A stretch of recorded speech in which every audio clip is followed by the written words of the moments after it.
J'ai une passion, l'étude des personnalités en situation de crise, et en particulier la manière dont elles ont réagi par rapport à ces situations. Pour les grands criminels, par exemple, il est très intéressant d'imaginer la manière dont ils vivent, selon qu'ils sont traqués ou non, pour construire les transformations et les évolutions de leur visage en vue de leur portrait robot.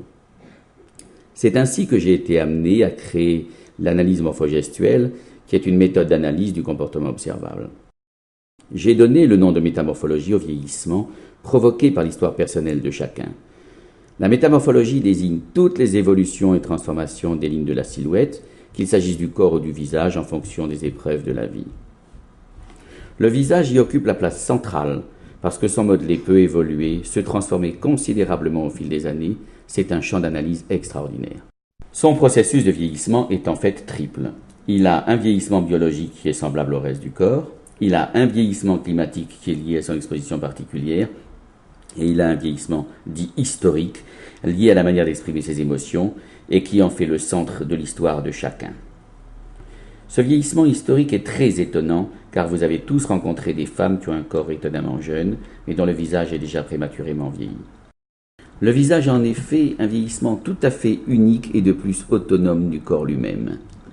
Année après année, le visage se transforme de manière irréversible et il arrive de voir s'installer des masques très expressifs et permanents. Par exemple un masque de dégoût, un masque tragique, ou Dieu soit loué aussi dans certains cas des masques de sérénité lorsque la joie en sculpte le dessin.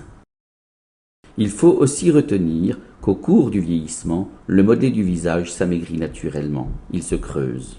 Mais on a aussi constaté que lorsqu'une personne est sous stress sévère, il se produit un amaigrissement brutal, très spectaculaire, qui va creuser brusquement le visage en lui donnant un véritable coup de vieux.